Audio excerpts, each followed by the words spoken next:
get started. Let's start with Devisri. Would you like to take the first question? Sure. Yeah, this is a question that is burning in everyone's mind, especially all the raw feeders. So the question is, bird flu is a hot topic these days. How does it affect our pets? Can it be transferred through meat? And how can we minimize the risk? So, just to simplify this answer a little bit, I'd want to first get people to understand what is flu in the first place. There's influenza of all kinds, some of which we are also dealing with as humans. Coronavirus is a flu virus also. So, all these influenza viruses are basically airborne diseases. They come in through nasal fluids, saliva, when the animal is breathing, coughing, throwing sputum out, there is airborne stuff that is happening. Number one, bird flu also is like that. So the birds will have all those things in their trachea, in their, nasal passage. And yes, they fall sick. And when they fall sick, it impacts lungs, it impacts their trachea system. And as they're moving towards death, yes, of course, there will be a degeneration of system. So now, me being a raw feeder, if I were to look at the signs of flu itself, you have to go and see where the flu is lasting in the system and the hygienic conditions that the animals are in. The hygiene conditions, not hygienic conditions. So the place from where you're buying your proteins is important. People like us who are raw feeders, we've been raw feeders through multiple bird flu outbreaks and pandemics. We read the news categorically. We know exactly which areas are affected by the bird flu, which farms are affected by the bird flu. We go and check those. We even share in our networks. And we always go at those points of times with the ethical sources. When I say ethical doesn't mean that they're doing something better in terms of slaughtering the animals. But what I'm saying is they keep their animals in hygienic conditions. The animals are taken care of. And, all the sick birds are removed. All of that stuff is done. And the animals are medicated and kept. So at this point of time, sometimes we are also okay with antibiotic fed animals just during those short periods of time. But I also do an additional thing. I would not feed head, neck, trachea, or lungs or those organs of the birds. I'd rather go with other animal sources when it comes to these particular times because broadly, if the animal is in a hygienic condition, staying fine, then they are broadly healthy. I've had my animals having chicken and guinea fowl and turkey, especially when we'd had the one odd bird flu outbreaks. We've not had anything. Second fact to remember is there is no known understanding that bird flu influenza can actually get to a dog. There are cases of cats getting it. There are the one odd humans that they haven't made a correlation yet, but there are the one odd humans that say that, I touched this bird and something happened. But there's no clear correlation between our dogs getting bird flu from the bird flu virus. So if I'm ensuring that my sources are right, B, I'm ensuring that I do not feed the affected areas of the thing. Even though I don't have a sick bird, I'm still ensuring that I'm double safe by not feeding those parts of the body at all. And if I'm ensuring that I'm getting my sources in place, I've mostly managed to find that me and my clients stay fine with regards to bird flu.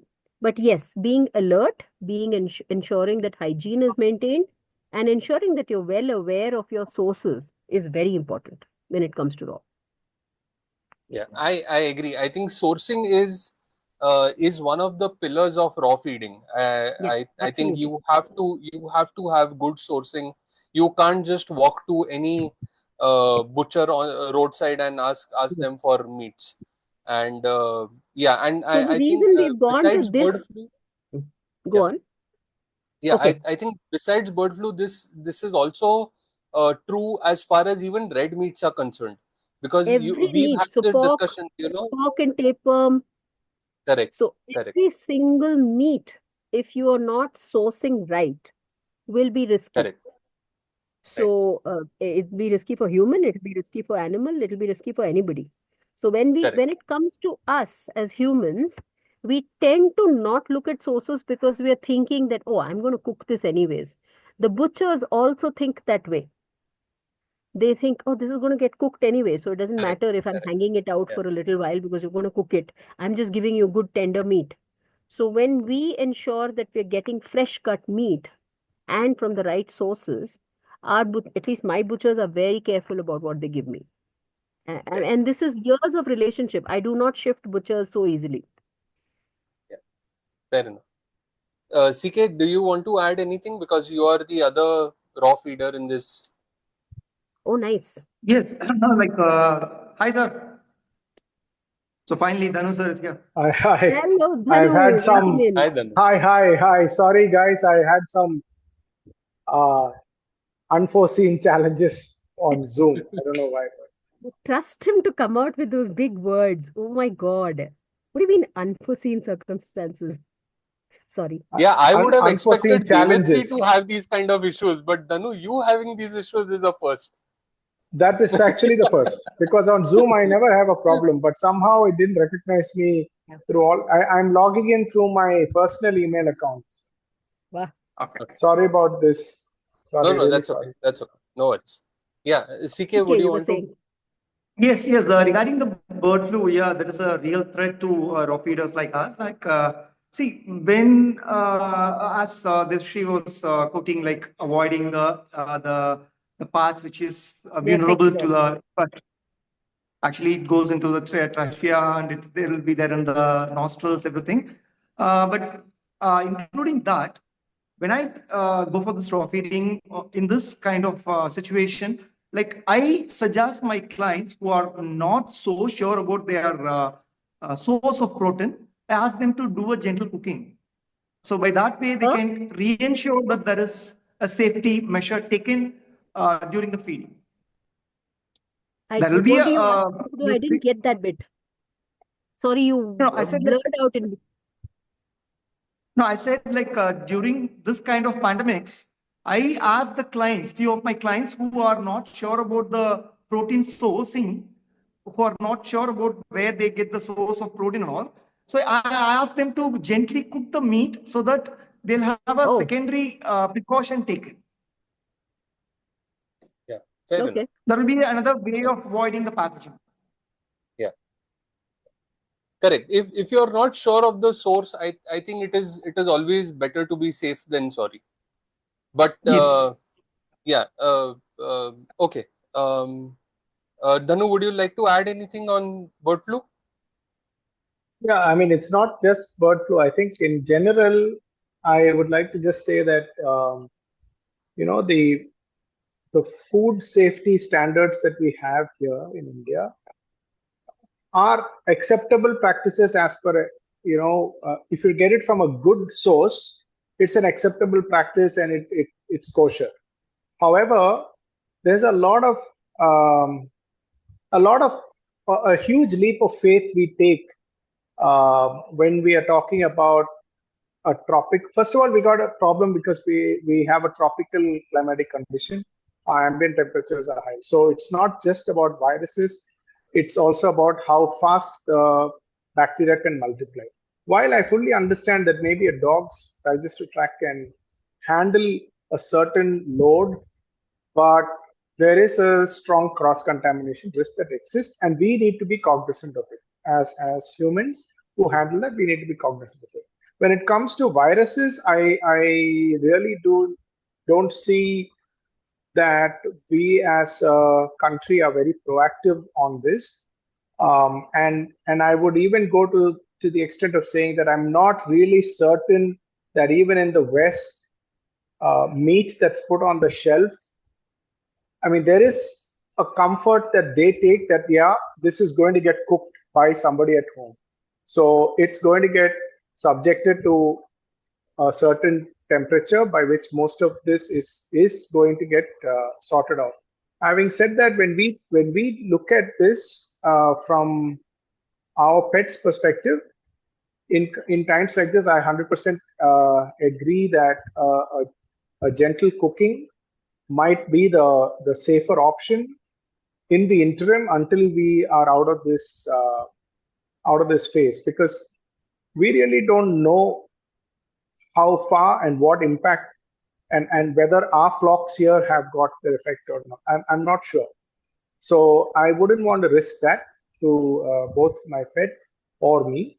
So I would, in this particular moment, take a caution and kind of gently and cook it. Yes, we do have nutrient losses. However, it's not something that I can't compensate by way of, maybe adding more to the diet than what I was initially giving. I mean, I can compensate that in different ways, but I don't want to take that risk of just feeding it raw at this point, simply to avoid the complications. But let me also tell you one other interesting fact. When some of the stores in Scandinavia, when people actually did a test, they found that close to 10% of the meats that were meant for human grade consumption did have bacterial load. And that was more than what was found in pet food. So it's another way to look at it. Yeah. So pet food manufacturers, raw pet food manufacturers do take a lot of precaution, but still, when you buy it from even a great source, sometimes there is a cross-contamination risk. And here I'm talking about bacterial load, not viral. Yeah, thanks. Agreed. Okay. Dhanu, the second question goes to you.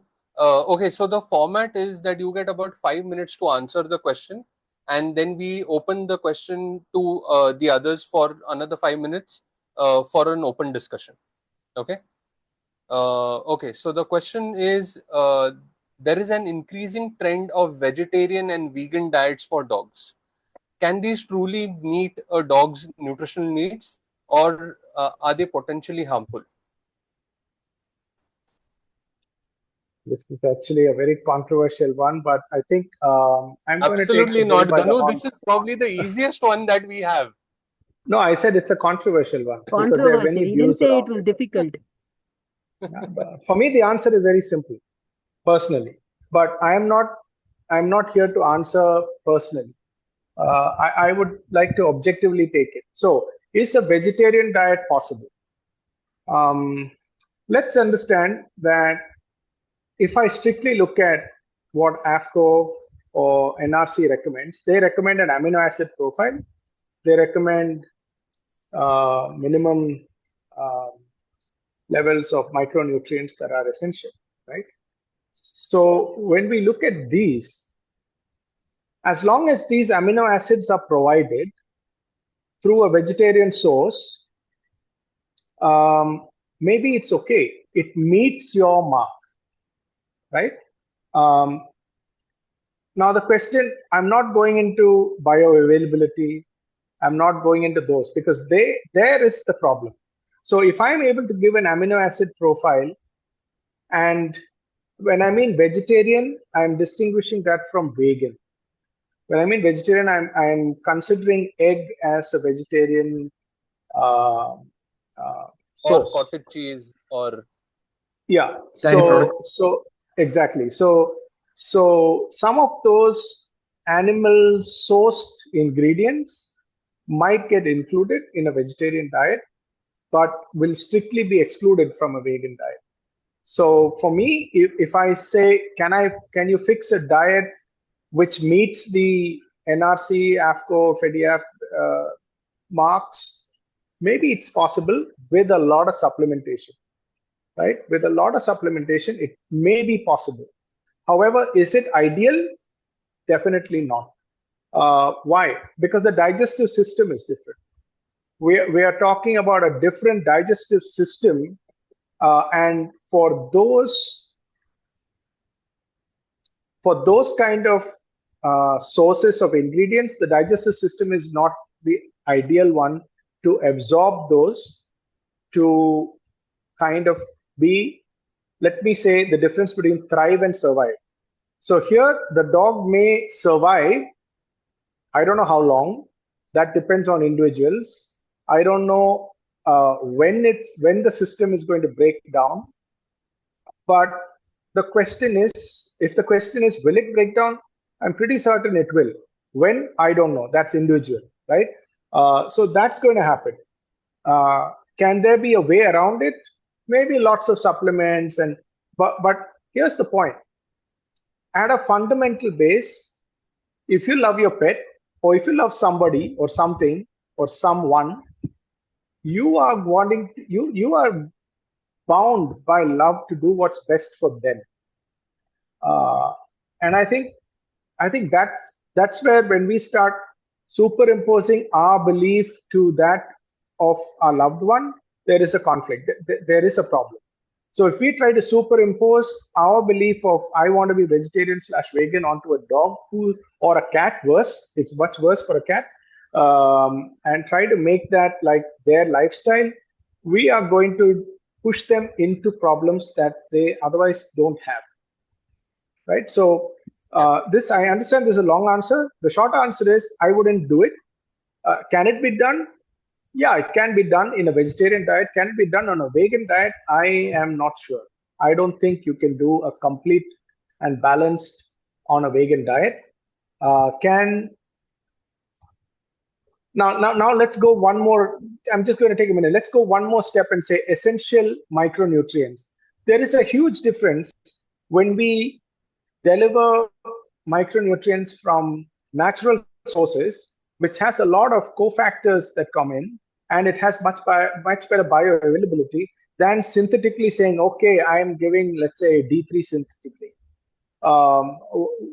The absorption rate of that is going to be hugely different and very varied, and it probably doesn't make sense, in my opinion, to actually go down that way. But to have a checkbox to say, yes, I've checked all these, it's possible. That's where I leave it. Yeah. Devisri, do you want to add something? Yeah. Yeah. So, please go. Can you hear me? Yeah. Yes. All right. So, to add to what Dhanu is saying, Dhanu is being very, very nice with how he's saying it. I'm a very, very direct speaking individual. So I will talk facts. Essential amino acids that Dhanu is saying, talking about, are essential because they're called essential because they're essential.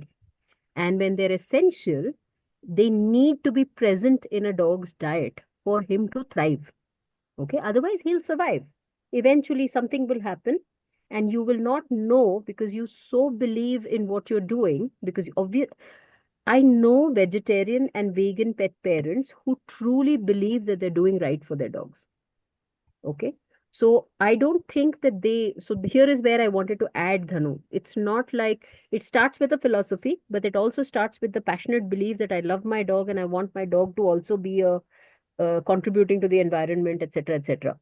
And therefore, it moves to that philosophy because everybody believes in that philosophy, not that they hate their dogs. Now, in doing this, I realized that the science of it is what they're not reading. And the science is essential amino acids. There are close to 7 or 8 essential amino acids that are not present in plant proteins.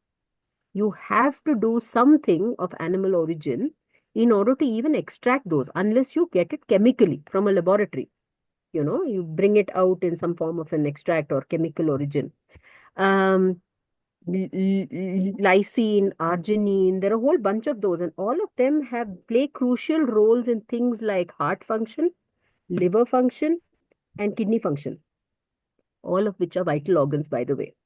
So he was saying, I don't know how long that lasts. I actually have data, not enough data to call it a study, but I've done enough nutritional consults to bring into close to about 42 people who are vegetarian dog feeders and not vegan. I've not done this vegetarian vegan. Okay. So I've just gone into that.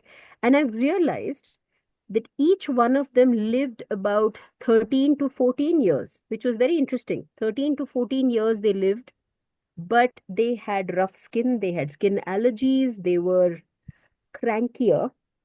Okay. They had joint issues. And each one of them, when they finally passed on at 14, 15 years of age, died of either a heart condition, a liver condition, or a kidney function issue. And that is completely tying in to the pure data that the essential amino acids that are missing in the diet, which directly affect those three vital organs, are what ends up impacting them at some point of time. But it's like slow poison. It's not like it's going to kill you tomorrow.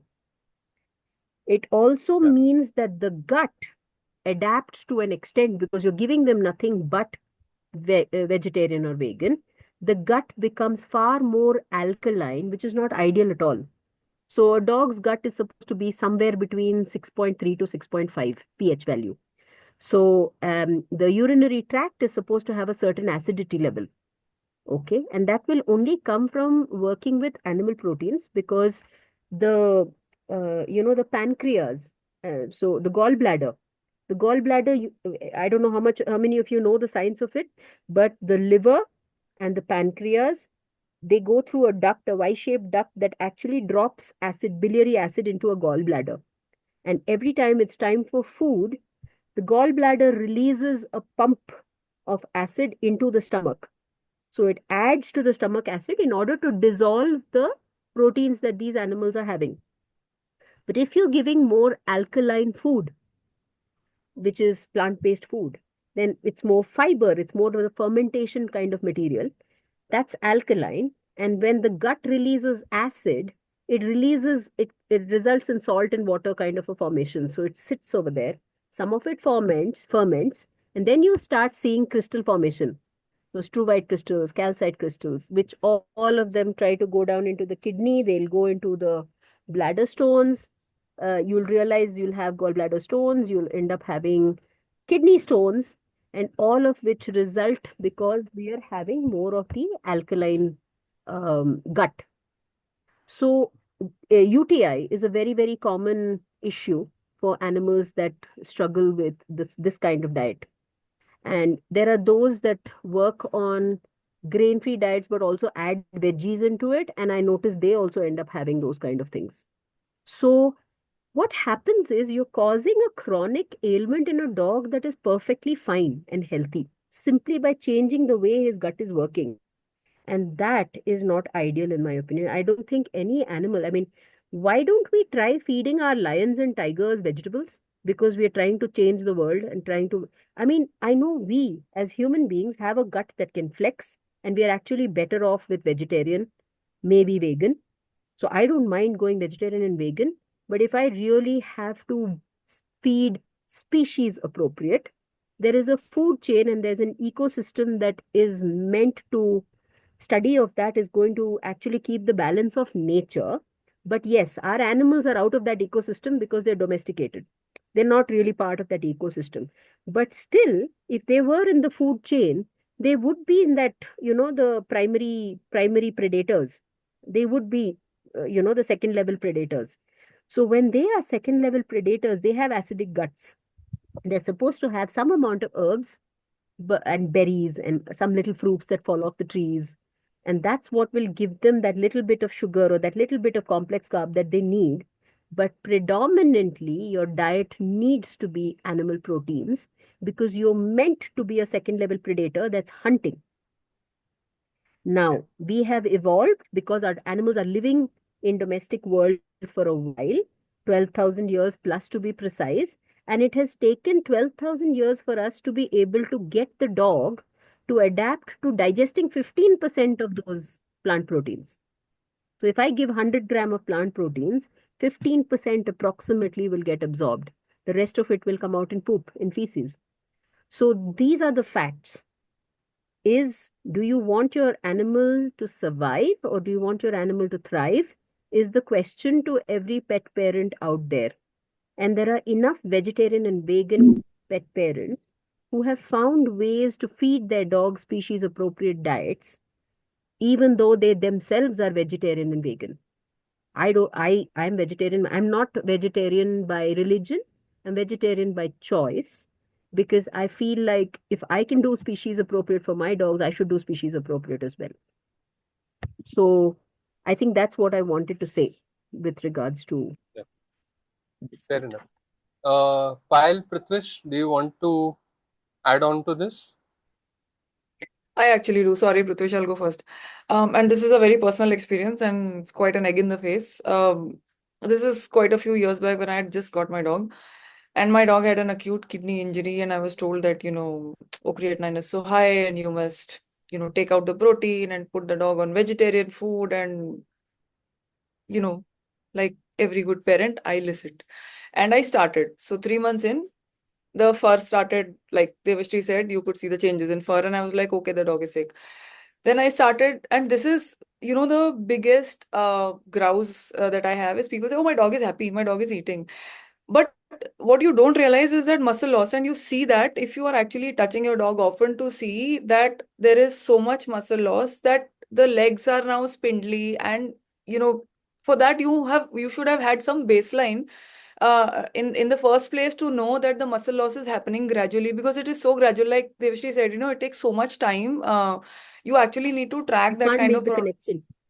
Yes, and at the end of 3 months, my dog was constantly suffering from UTIs. Her legs would tremble, and everybody said, "Oh, you know what? This is a CKD, a stroke, AKD." Everybody had a different word for it. It was acute.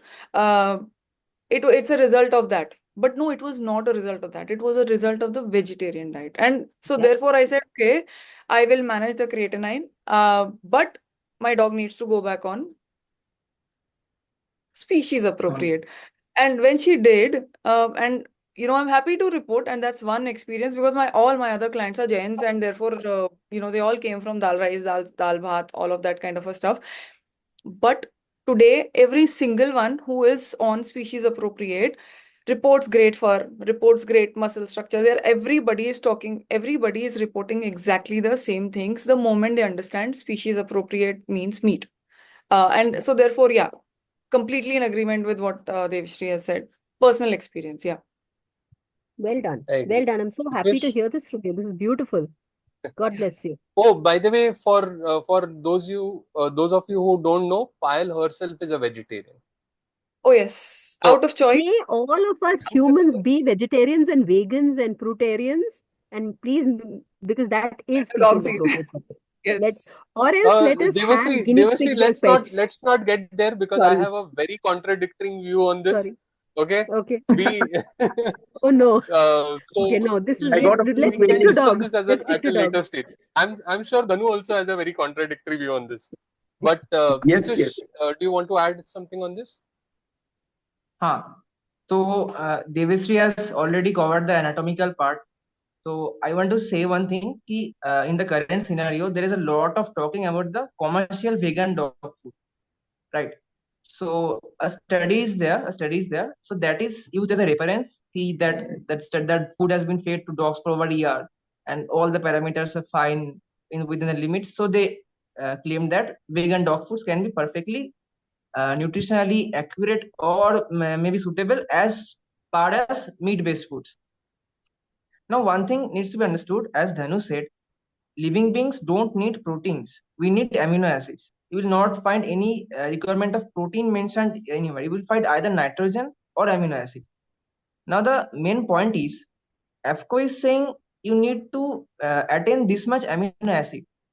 Now, when the food is tested in the lab, the amino acid profile that they are guessing, that is not dependent on how the dog will absorb the amino acid from the protein. The main part that is involved is the plant matter will go inside the digestive system. Now, whenever you have a plant protein, that needs a lot of carbohydrate digesting enzyme first to break down the cell walls, like cellulose, hemicellulose, all are there. Proteins are inside those parts. Now, if a dog is ingesting a protein which we are thinking suppose has this much of amino acids, it might happen that the dog is not able to digest only the cell walls. So the amino acids, for the amino acids to come out of that layer, it has to be digested. So that is where the deficiency is obviously going to come. Even if it comes accurate or maybe agreeing the levels on the lab analysis, inside the body that will not happen, because the body will not be able to break down the carb portions like the cell walls, etc. You need to Also, have one the thing, stomach of a cow. You need to have the yeah, stomach of a Yes. cow exactly. to be able to digest The cellulose fermentation differently. process. We need to have those carbohydrate digesting enzymes. Dogs and cats don't have that. So even so, Unless. and Sagar, if you notice at the labels of those vegan dog foods, you will find they're supplementing the food with a lot of pure amino acids like L-methionine, L-lysine, L-arginine. So that raises a question that the people who are formulating the recipes, they themselves are not confident that the whole food sources will be able to provide all the amino acids. So that's why they're adding on something and then they're claiming, okay, we are now complete and balanced. Second, do you want to add anything? Yeah, as Devisri and Prithwish was quoting, see, AFCO can easily call this vegan food a complete and balanced just because it will be used or it will be experimented in-house for only 6 months. And this 6 months is a very short time, and there won't be a adverse reaction from the dogs in 6 months. Maybe it will take another 1 year or 2 years, as Devisri was quoting, 13, 14 years dogs, they were living only on vegetation food. And with that, we have to understand that we are not targeting only the quantity of life, whereas we need a balance of quality of life along with the quantity. That matters a lot. We need that synergy to be taken care. So that's a wonderful conversation right now. This is a very important thing. So yes, I agree with Prithwish and Devisri, right? Yeah. All right. So let's move on to the next Guys, question. I just have a point there I needed to mention. So while I haven't had, obviously Devisri has got, she's been collecting data for a while on this. I've had a few cases that I've paid attention to. And yes, they did live into the double digits. They were all medium-sized dogs, at least the ones that I saw. Most of them were medium-sized. One was a small breed. But the problem started way before. The problems of skin started by the time they were about 3 to 4. You don't have to wait to 13 for the problem to start. One small breed dog, actually, the problem started when he was 3 years old. Right? And so the joint issues, so as she was spot on. The problems were skin, coat, joint issues. Then there was no, actually there was this a lot of reflux issues. Many of these dogs had kind of like the reflux issues.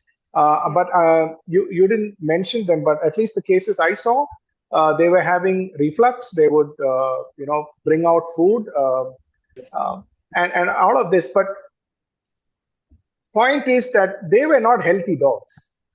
They were living, but I don't think they were healthy dogs. Yeah. So sorry. No, so surviving. They were surviving. They were surviving.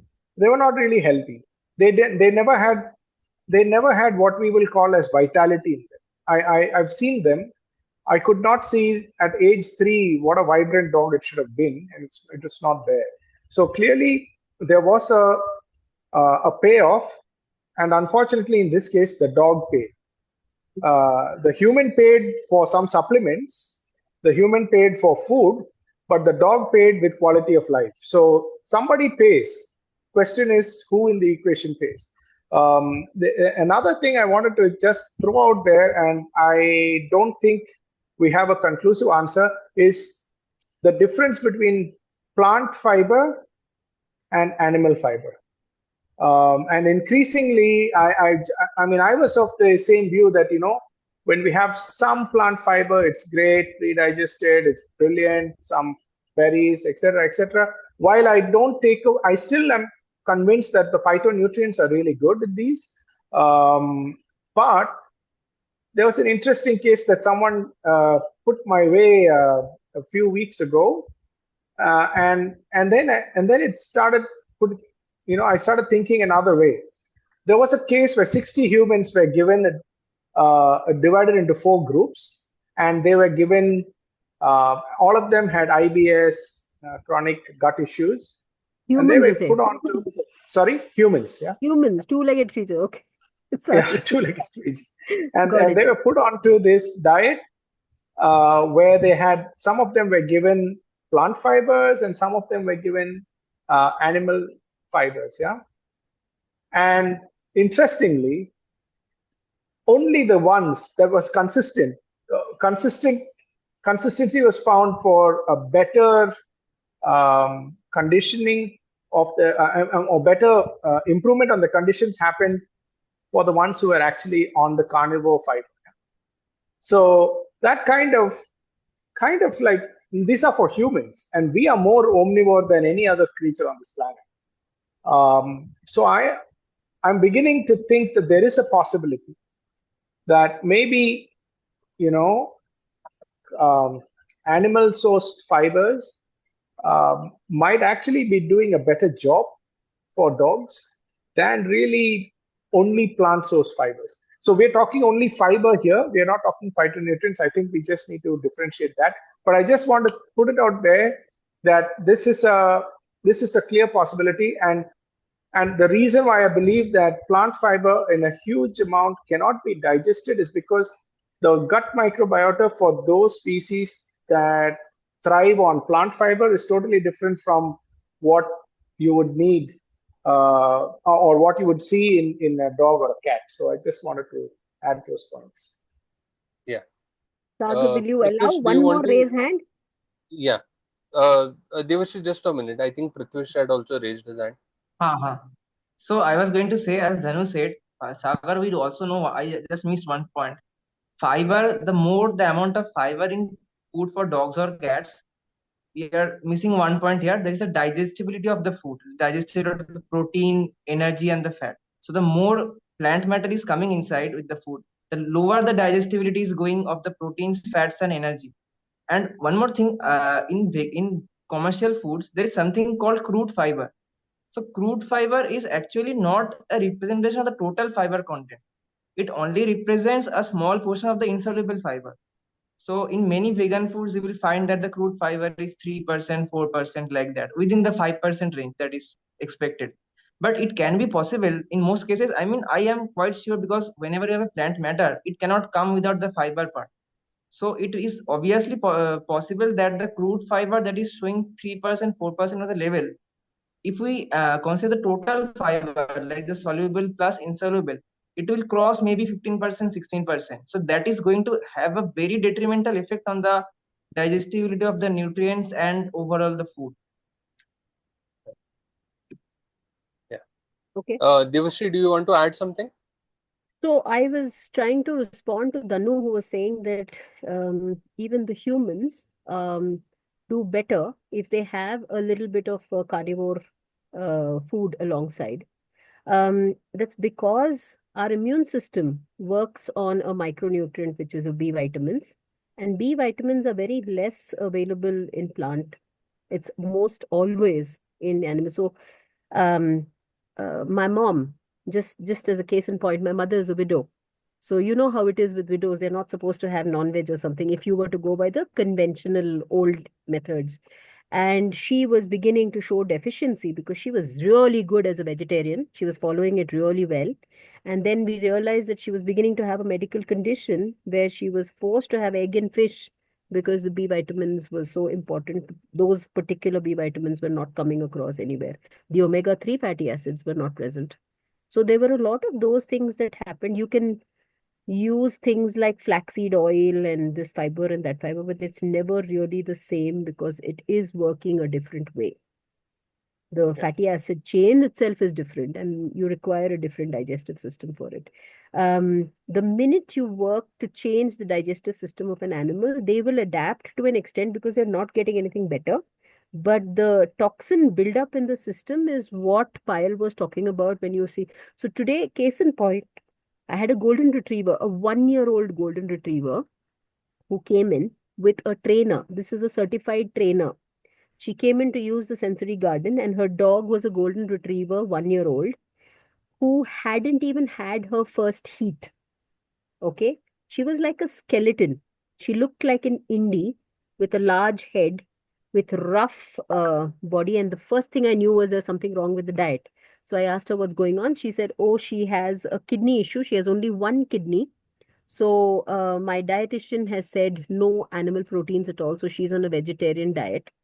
And she's like this, I've tried everything. So I had to kind of bite my teeth down, saying if she has one kidney and that's a functional kidney, you should still be giving her the right food so that that functional kidney is at 100% functionality, because she doesn't have a second kidney to work. That dog won't even last enough. That's a 1-year-old dog who hasn't even had a heat cycle. So even her hormones are not working right. Her body was curved, her back was arched like this, and she was timid. She wasn't able to interact with the other dogs running because she didn't feel strong enough. It's horrible. And she was a trainer, so she was getting her dog to beg for treats. And she was aggressive about biscuit treats, grain biscuit treats. She was aggressive. She was jumping for it. And I was like, oops, it was painful for me. So this is just a case in point to say that we are actually very cruel as a species. We say we love our animals, but we don't. If you love your animals, you need to do the research required to understand what's right for them, whether it is exercise, whether it's lifestyle, whether it's diet. You do what is appropriate for them because you love them. Yeah, Agreed. especially because Yeah, you're keeping them in a domesticated environment where they don't have a choice to, correct. but to depend on you for everything. So I think this was what I wanted to put across. Yeah, agreed. Okay, let's move on to the next question. This is for Prithwish. What should pet parents know about the dangers of artificial additives, preservatives, and synthetic vitamins in commercial pet foods? So firstly, I would like to tell what is the need of artificial preservatives in a pet food. So when a pet food is made, it is mostly made from a carbohydrate base, uh, a mix of some meat and some fat sources. They're combined together and processed through a process called extrusion, and a pellets are formed. Now, at the end of the process, I mean, whenever a food is made, obviously the raw materials are of inferior quality in most cases. Now, when that is subjected to such a intense processing, whatever nutrient was there, that is lost. Nothing as such remains. So, the company, as a brand to pass the food, has to show in the labs that my food is complete. So to do that, the brand has to add certain additives. Now, additives can be like synthetic vitamins, minerals. So whenever a pet food is made, most of the balance part that they're claiming is coming from the, they're kind of doing a makeup by adding those vitamin and mineral mixes, which is lost in the process. Now, one more point is that after the intense process, the food that is formed, it is very practical that no animal would like to eat that food. Naturally, no animal would be highly enticed to eat that food. Now, if you look at data, there are data that coming from the Waltham research centers like the Pedigree Mars, who are the nutrition part they're handling. So the director is saying, whenever we are working as a brand, we invest a big portion on palatants. So palatants are the additives that are used to increase the palatability of the food. Right. So palatability of the food, I mean, even the statement is coming in such a way that as a brand, we need to add palatants that entices the dog or the cat, but that is not looking gross for the pet parent. Because biologically, the smells that attracts the dog or cat is often not attractive, or maybe we are not liking those smells. That is a natural phenomena. So they have to do a lot of research, do a lot of study on making palatants that are to be added to the food that will make the animal eat the food by exploiting their systems. Now, what do you mean by exploiting systems? Now, मला की मी नाही phone करू शकत अरे What? झूम call है Please be on mute, everyone.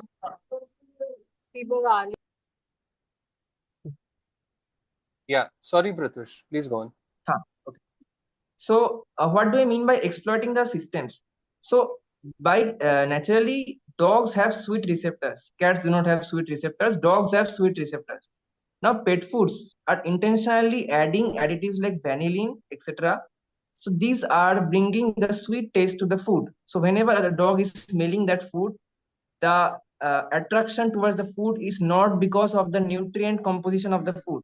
That is mostly because of the sweet additives and the additives that are exploiting the dog to think that the food is tasty. So they are basically exploiting the receptors, the neurological area of the dog. Even they are adding like MSG, these things. So these are highly things that exploits you to think that the food is tasty. So you go on gulping on and on the food, but actually the food is not that healthy. उद्या तू सोडणार आहेस ना त्यांना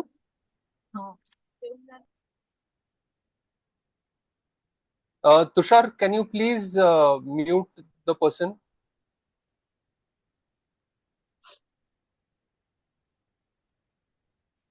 That's it. Yeah. Sorry. Yeah, Prithwish. So this is the part of palatants. So palatants are mainly used, and these are synthetic additives that are exploiting a dog's system, receptors that can be taste receptor, smell receptor, to give the dog a sense of attraction towards the food.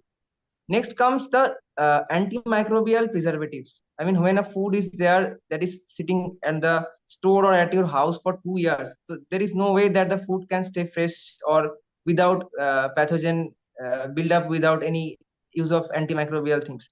So they are also adding antimicrobial preservatives. So these palatants, these antimicrobial preservatives, all these additives, I'm not talking about the synthetic vitamins right now. So these things, antimicrobial preservatives, palatants, and there are other things like emulsifiers, etc. Lot are there. So these all are proven to cause issues like obesity, insulin resistance. I mean, a lot of chronic health issues. Even it can even cause endocrine disorders and even cause cancer. So I mean, there is no end of this list that the food or the additives that it cannot cause. Now, the next part is synthetic vitamins and minerals. So a body requires a certain amount of vitamins or minerals a day for healthy functioning. Now, what is the difference between a synthetic and a natural vitamin or mineral? So the basic mechanism is there are receptors in the body that are finding those minerals or those cofactors. Whenever the cofactors get attached to these areas, those are absorbed and those are doing their job. Now, synthetic vitamins and minerals, they are coming in a complex salt forms. So whenever synthetic vitamins and minerals, they have a big issue. I mean, the big issue is that it is proven also. So there was a study that there are a group of people who have rickets, right? So their vitamin D deficiency caused rickets. So they were supplemented with vitamin D completely through synthetic supplements. So initially, the response was very good, right? Initially, the response was very good. The symptoms came into remission.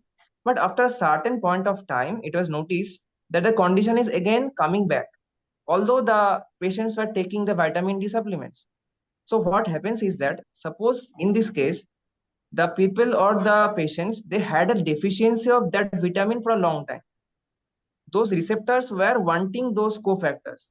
So when they got those synthetic cofactors, they started doing their job.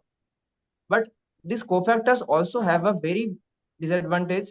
Gradually, it keeps on clogging those receptors.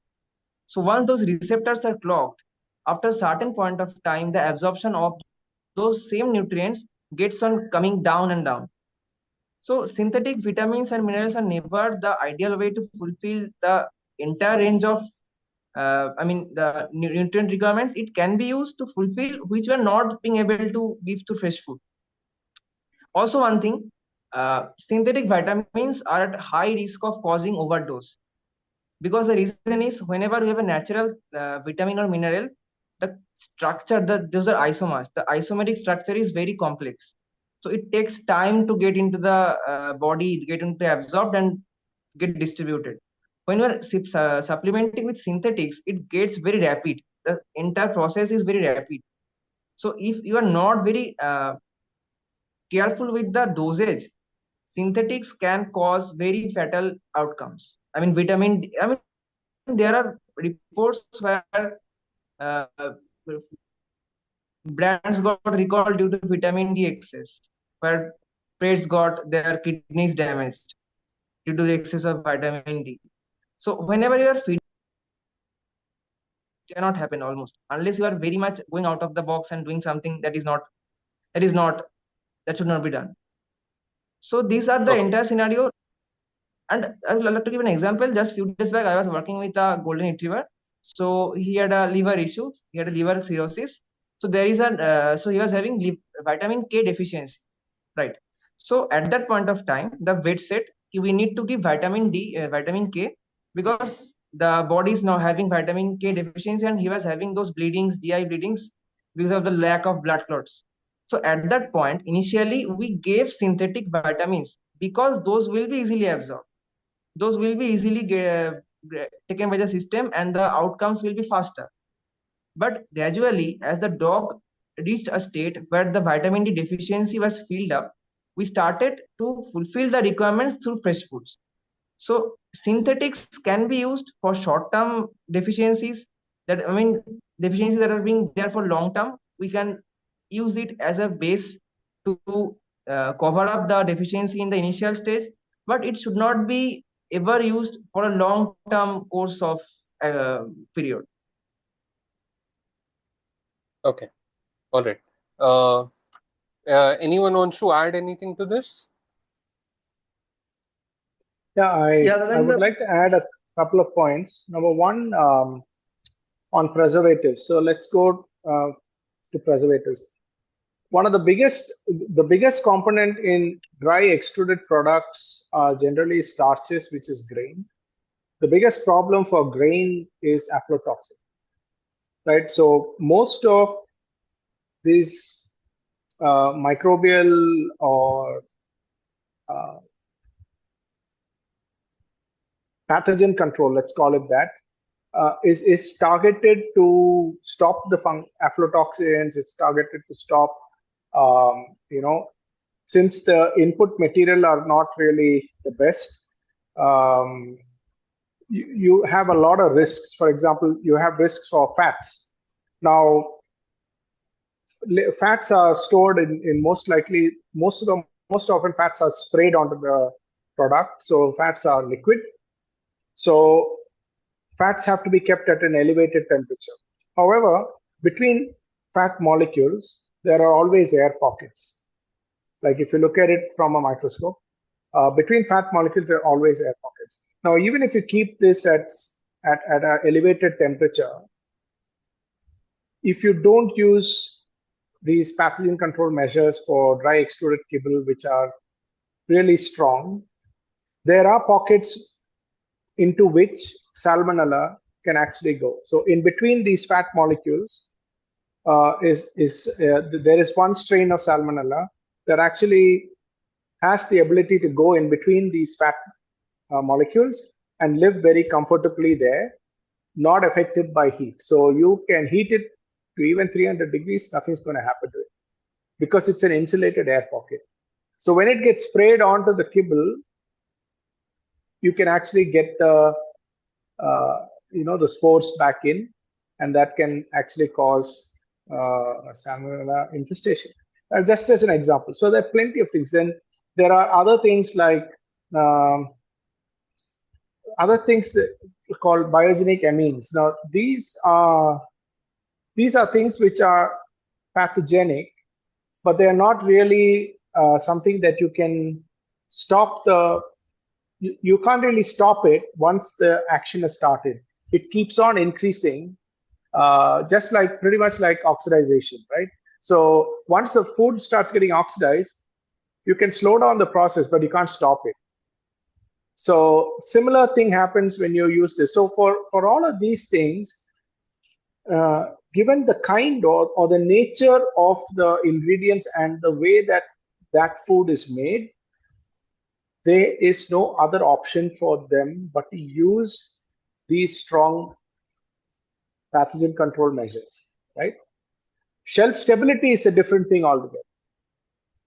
Meaning you can have pathogen control, but you may not be shelf stable for long. Shelf stability goes hand in hand with packaging technology. So, for example, if I take, if I pack into the plastic bags of kibble those extruded products that are not cooled down sufficiently, you can start having fungi on it. So there are various things that go in, and it's not like something that we can discuss in 10 minutes and say, okay, we've got it. When you understand that business, there are lots of stages where there are issues, and that requires the addition of all these things, and that may not be the best for a long-term use for a body. The problem does, for example, palatins, right? We discussed palatins. Palatins clearly to enhance taste, right? What does it do? It cheats the body to believing that there is something that's good for you and something that you want, and you eat. It's like giving candy to a kid. The other side of it is it could be a craving that the body has, and the body thinks that this is that, and it starts eating, but it's not that, because now you're playing craving. So on one side, you're giving it like things that you are talking about, like candy, sweet, the dogs like it. The other is you're playing on the cravings. Now, palatins are also used for human food, believe it or not. If you go to a fast food chain, most often palatins are also used in the product that you eat from there, because that's how they get you back.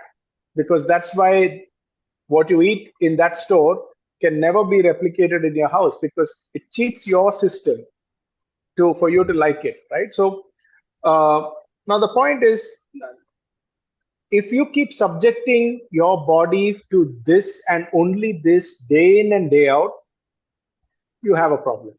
If you're indulging in this once a while, I don't think there is a problem. Which is why when we see that even when you introduce 20 to 30% fresh food diet into a dog's bowl, there is a huge change in the health of the dog over a period of time, right? Even a small thing like 20 to 30%, it brings down your inflammatory markers substantially. We know this. But when, as Devisri said earlier, if you put the dog has no option to eat what you give it, right? And therefore, if you are going to give it only this processed food day in and day out, he is subjecting himself to all of this day in and day out, and that is going to be harmful to the dog. So I would like to kind of, what my intention was to break down this into, like, your pathogen control is one thing, and you can't eliminate that. Your taste enhancers or palatins need to be there, because you're basically cheating the system, because what you're delivering is not food, it's feed. I know I've said this earlier a couple of times. What you're delivering is feed, and it's not food. Food you will eat, feed not really. So the third aspect is shelf stability. Shelf stability is a totally different thing. That depends on what kind of packaging that you do and what kind of stable product you have in the first place. So there are three things that we need to take into account. And with regard to the risks of even chemically added amino acids can actually cause harm. Chemically added because of overdose or interaction between those to the polythene, the plastic inside that bag, that also causes problems. We know that we've had cases in India for that. The leaching of the material and the interaction of the material with the chemicals that you add in the food. So a lot of this is to be taken with a lot of caution. It looks great when you just look at it, but it's not as straightforward as, okay, it's all there chemically, it should be fine. It's not like you popping in a multivitamin pill. It's not as simple as that. It's a lot more, because the multivitamin pill is only vitamin. This is food. You're trying to make this food. So there's a big difference here. Thanks. Yeah. Devisri, did you want to add something? You're on mute. You're on mute. Sorry. Can you hear me? Yeah. Yes. Can you hear me now? Okay. So I just wanted to say a small little thing here. So and thanks to Dhanu that he brought this up. Pathogens.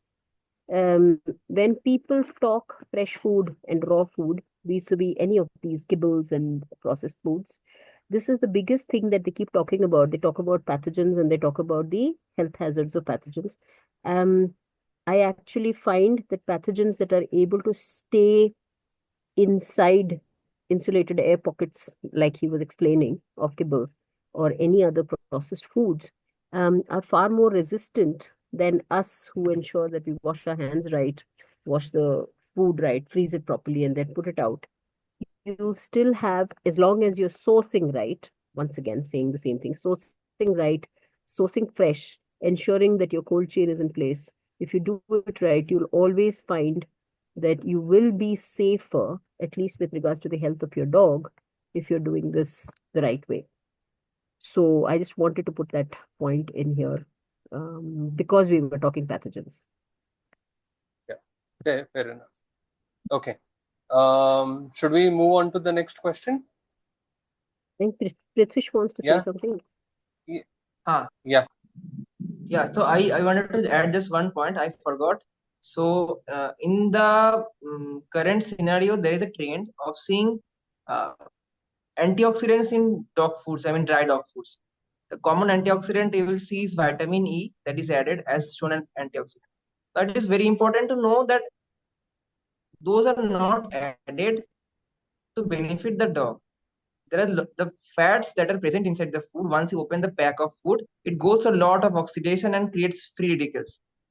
So the antioxidant that is added in the food is to just to neutralize a portion of those free radicals. When your dog is eating the food, he or she is not getting any benefit of vitamin E from the food as such. So this I thought of sharing because this is very commonly exploited. Absolutely. Okay. I 100% agree. This is a good point, Prithvish. Thanks for bringing this up. So what we need as a body is alpha tocopherols. When most often you will find mixed tocopherols. And when you use mixed tocopherols, you are adding alpha, beta, gamma, and delta, right? These are the tocopherols that are there. Now, for example, alpha tocopherols is what the body needs, but the others are there to offer as a sacrifice during the process so that the others are intact. So you put in those other ones to make sure that they are in the right proportion to make sure that they are the sacrificial lambs, so to speak. So they take it, so you preserve the rest of it. But very often, this is marketed very differently. None of that which is added is of any benefit to the dog because it's not there. By the time it's out, it's not there anymore. The idea is, or maybe there is a certain amount left to give it the shelf life in the packet. Because even in the packet, there is oxidization that's happening. There needs to be some sacrifices given. So, and there is a very interesting study that I read somewhere that once you open the packet, it's only 21 days before you hit your peroxide values. So it doesn't matter whatever your shelf life is. Once you open that packet, it's 21 days. In 21 days, you're supposed to use that food. Finish it. Because the peroxide values would have peaked 10. Okay. All right. Let's move on to the next question. This one is for Payal. What are the key mistakes pet parents make while preparing homemade diets for their dogs? And how can they be improved? There are lots. Obviously, we've discussed all of that. So, but I actually find polars. So there will be people who will feed exactly what they're eating. I've actually had clients who said my dog drinks chai in the morning with me. So then there are those kinds. Yeah, and then there are those who think Yeah, Devisri, I can see. There are those who will feed, acha, I'm going to give dal rice, chicken, lots of pumpkin, lots of carrots, and you see so much of that in marketing and these influencers who suddenly started this whole trend of saying, I'm going to show you the exact complete homemade diet, and you see so much pumpkin, so much carrot, and so much beans, itna sa chicken, and then there'll be some organ hitting somewhere, and Mm. you cringe and you're wondering. How do you hold these influencers to this nonsense, because this is where the culture is gone to the dogs, because people are seeing these ads and they're thinking chalo घर पे आधा rice बाकी का ये सारा मिला के I will make खाना for my dog. So nutshell, lots of grain, lots and lots of vegetables, and of the same kind. They don't care about the whole GIPs. They don't care whether it is adding value to the dog. They don't care rotation हो रहा है या नहीं. They think chicken is the only thing my dog needs, and थोड़ा सा डाल देंगे तो I'm giving them the right food. Don't care about organs. Don't care about ingredients. They think actually ये सब डालने के बाद ना I'll just pour some of those omega 3 6 oils, those some synthetic ones, and the Ghee. coat will be. And everyone is talking about great coat, great skin. So the whole thing is about dog ka aesthetics. It is not about dog ka skin. It is not about dog ka life. So the whole idea is for them to understand that diet contributes to the life of your dog. It is not about beauty. It's not about having a good looking dog. It is about how long and how good a life will that dog live. So the mistakes like that, like I said, they're making is putting in all the nonsense that they see on Instagram and saying, "ये एकदम perfect खाना बना के दे रहे हैं हम लोग." Then there are those the older lot who will compare, oh हमारे dogs 20 30 years पहले हमारा खाना खा के 20 20 साल जिए, but bro, they were eating food which was free of chemicals, which did not go through those kind of processing. So today, we as humans, we understand how our food is to be made. We know what healthy food looks like for humans, but we still go to a doctor who will tell us, acha, like me, for example, my doctor will constantly tell me that you're missing animal protein in your diet. I've not done anything about it. But pet parents don't have that knowledge. So that's where a nutritionist comes into play. That's where they will tell you, listen, this is the plan. It's a very small investment that they need to make to correct, what they are feeding to their dog. Very, very small investment to make your dog live the whole life that your dog is intended to live. But we still give into marketing, and we still do what an Yeah. influencer tells us. So yeah, these are the problems that I typically see people going through. Agreed. Okay, just a point over here. Although Payal has done her nutrition course, she does not do consultation. So this is not a pitch. Okay. You come to us, we will, same with me, I don't do consultations. If you have any questions, you can get in touch with us. I can put you in touch with different nutritionists who can help you Excellent prepare nutritionist. a Yes, good diet. Yeah. absolutely. Okay. So, yeah.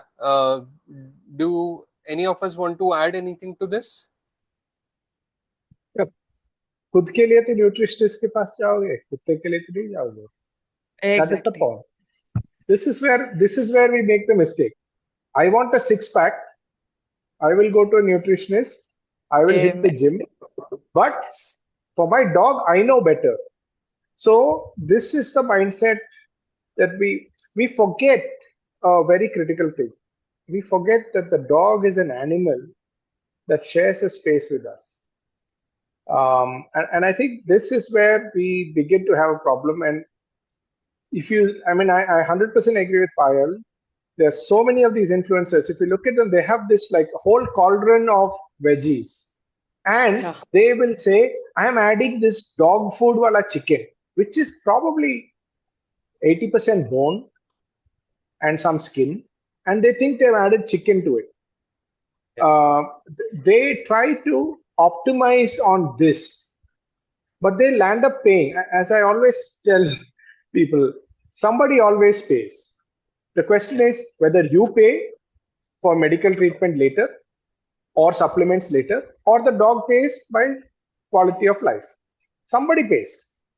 So don't You have try to make that to. connection. You have to make that Sorry? connection, no, Dhanu. So the problem is the kibble or whatever processed food or the home cooked food is projected as so healthy that people are not making the connection that it is unhealthy for my dog. They will still go to that same vet and they will still who will prescribe that kibble and say, hey, but you know what, he had a tummy upset, and the doctor will add 2 supplements and 2 antibiotics and 3 medicines, but the human will still trust the vet because he thinks he is actually doing the best food for his dog. But at that point in time, the human believes he's doing the best because he's Exactly. done what is responsible. He's taken it to the doctor, treatment ho gaya. Exactly. Now, Exactly. after 3-4 times, he will say, my dog is genetically having a problem or he's allergic to 20 other things. The point was, it was food all along, but you don't see the connection to the food. But khud ke liye, you will start thinking about the food. Because Correct. in this generation, we as humans have started believing, I think we've started believing that the gut holds key a lot, and a lot of for humans, a lot of this messaging is going through, but we just haven't learned to connect it to a pet. And I think that is Yeah. where each of us comes in, and the relevance of us being around to help in making that connect is very important. Yeah. That's very important for us. Dhanu, one more issue is that especially in our pet industry, there are a lot of influencers. And by this, what I mean is every Tom, Dick and Harry who's making the videos, as Payal said, is an influencer. The trainers are influencers. The vets are influencers. Everyone in this industry works as an influencer. Whenever a pet has some issue, the pet parent first goes to the vet. Okay, and when we don't have, when we, I would not, I don't want to say we don't have good vets, but we don't have good vets. Okay, we need better vets. We need people who can understand what a species appropriate diet is, how a diet affects the dogs. There are vets who are telling clients that oh, raw food has got bacteria, but they are completely ignorant to the fact that there are so many kibbles that are recalled, and kibbles are recalled for salmonella. Specifically, there are so many recalls that have happened in the US and UK for salmonella, and the vets are completely ignorant to that. But they want to point out that raw food can have salmonella. I think we need a better generation of vets. I don't think a couple of vets is going to cut it. But yeah, let's So, not but get Sagar, into that rabbit hole. yeah, Let's the point is that you will only know what you have seen or been taught. yeah. And Yeah. as long as you're taught that, and as long as you're told that, you have no other option but to believe that, because don't forget, people who, the vets, they don't know because they Yeah. haven't been told. Now, Correct. there are some, and I do see a change. There are a lot of vets who are actually becoming more integrated. They're learning to cross the bridge and see the other side. Right. It's a process, and to be honest, it's a worldwide process. It's not just here, Right. because what is being taught is still what was published probably in 1970s and 80s. Yeah? So I think I mean, in certain aspects, it is so. So I think when they come out and when they see, when they interact with people, they look at other anecdotal data, they look at other research coming, and when someone is interested, it does make a difference, and they start learning a lot. So I think that we need to give them time. However, there are simple things that we as pet parents can do. And I think as long as we have these quick fix things, like for example, how many parents actually feed their infants baby food off the shelf today? I But think quite a few. Not so much as before, because you can't even advertise it as baby food anymore, right? But my generation was fed on it. Yeah. Our mothers were told this is the only thing that is great for your kid. You see, so Even at some point, even the infant milk formulas. yeah, exactly. So the point is, it is evolving. We need to give it time, but let's not underestimate the power of individual pet parents and the initiated communities to kind of talk to each other and kind of share experiences and highlight. And I think that's the way that we can actually grow better. Best way to break the collective doubts over raw feeding. Yes. Yeah. No, the fear and the doubts created by these vets or the influences, actually, that has to be first removed from the society. Otherwise, it won't be happening. That is the best thing. Like we have to bring more pet parents to speak about it, their experience over a natural feeding and the changes, what they have seen. All these things matters a lot, I guess.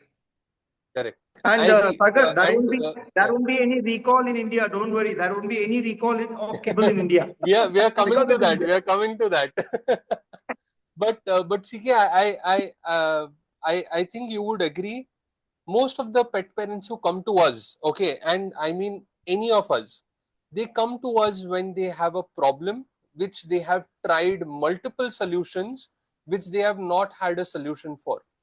Okay, Lost and resort. then they come to us, and then these are the people who will see a huge difference in their pets, and these are the people who will then start advocating whatever it is, like raw, species appropriate, slow cooked, dehydrated. These are the pet parents who are actually going to help us change uh, how other people think about all these aspects of our industry.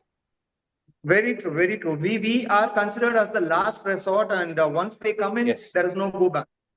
They stick Yes. to us. Like last Correct. 13 years, all are just, they are happy about the food and they are seeing the vitality improvement and they're happy with the pets. Correct. And eventually, if we are in this for long enough, like how you are, I suppose the first call comes to you before they even call the vet, right? Exactly. I get a call so many times. Sagar, my dog has got loose motions. What do I do? I said, how many times? Once. I said, do you run to a doctor every time you have a bout of loose motion? No. Exactly. So give it time. Give it time. We have to let them uh, let them fix their own body. We cannot run Yes. to a vet for every small thing. But yeah, okay. As I said, let's not get into this rabbit hole. We'll never come out of it. Okay. The next question is for CK. CK, is it necessary to balance every meal for a dog, or should nutritional balance be achieved over time? See, balancing, if you're asking balancing, the answer will be yes and no.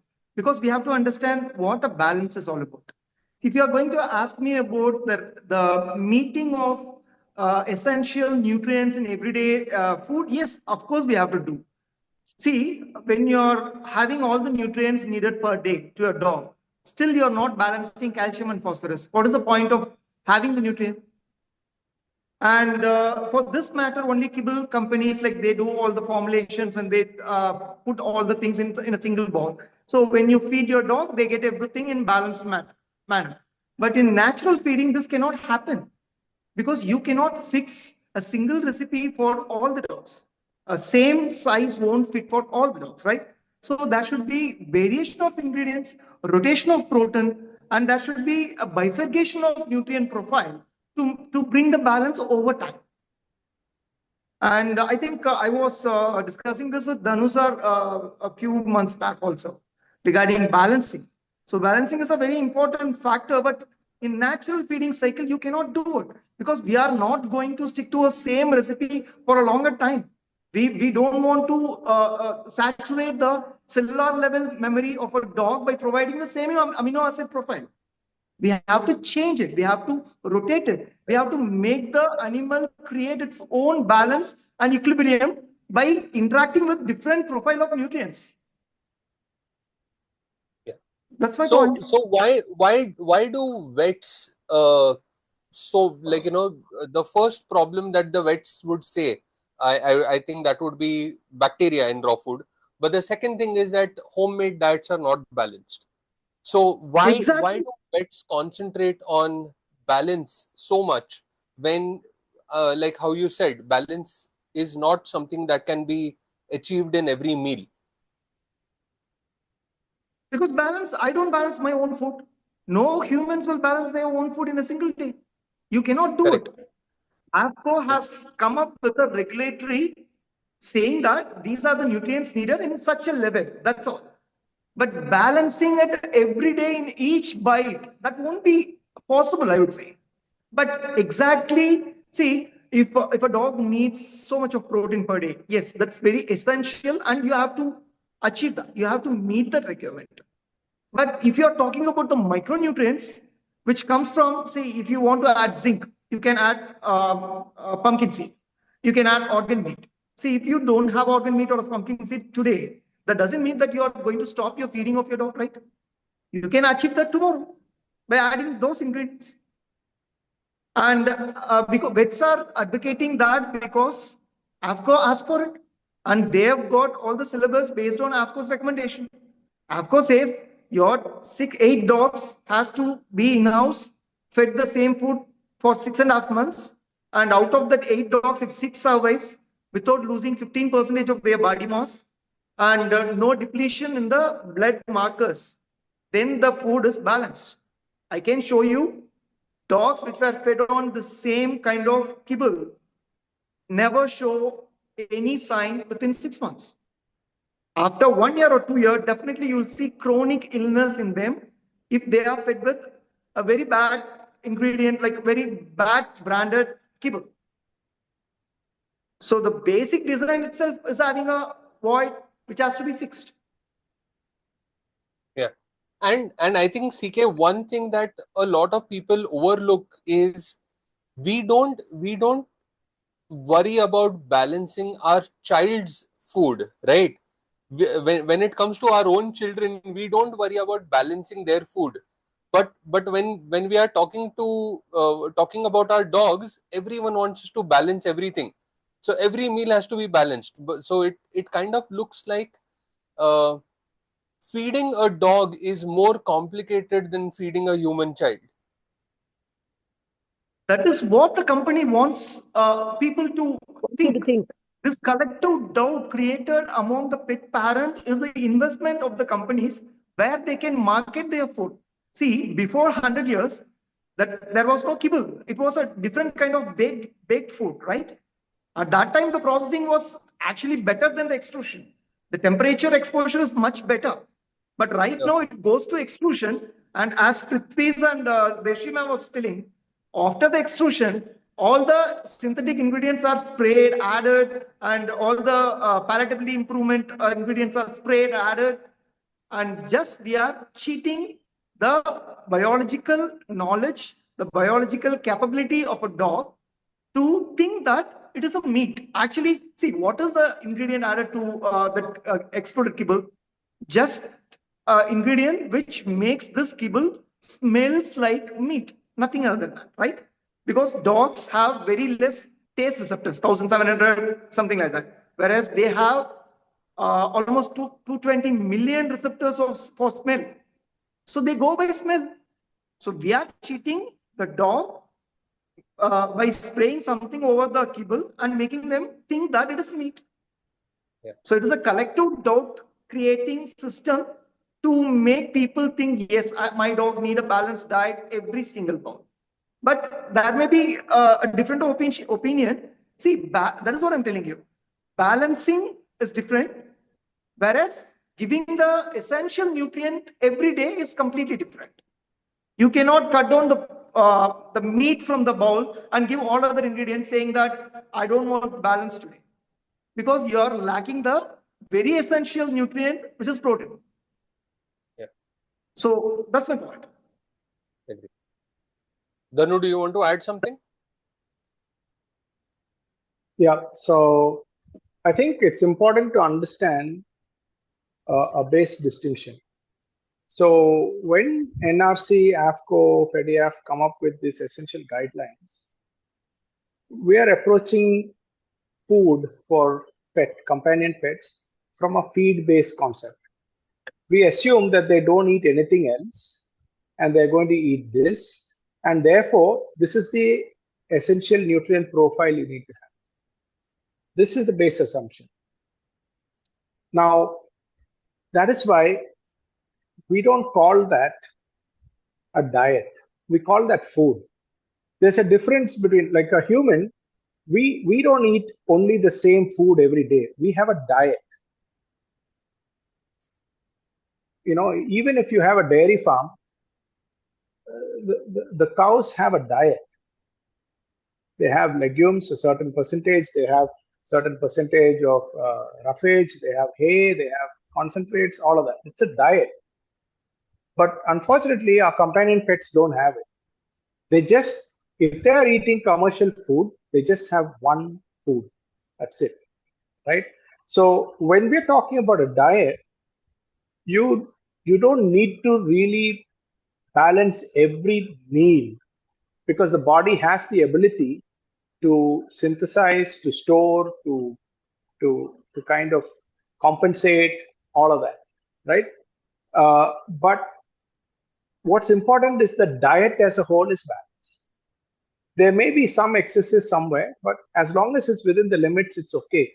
You don't need to freak out and make it hit every decimal point. But we need to make sure that you keep within the upper limits and way above the lower limits, and keep a kind of proportionality. Because if you have, let's say, higher calcium, and if you have, let's say, lower zinc, even in raw food, it's going to be a blocker for the zinc to get absorbed by the body, right? So it's a lot cheaper to put in a lot more raw meaty bones, and it's a lot more expensive to give, let's say, a high zinc dense organ meat. But we need to understand that we need to play this in a kind of a proportionality by which we are able to give the dog in a way that he can absorb it. It doesn't have to be every meal.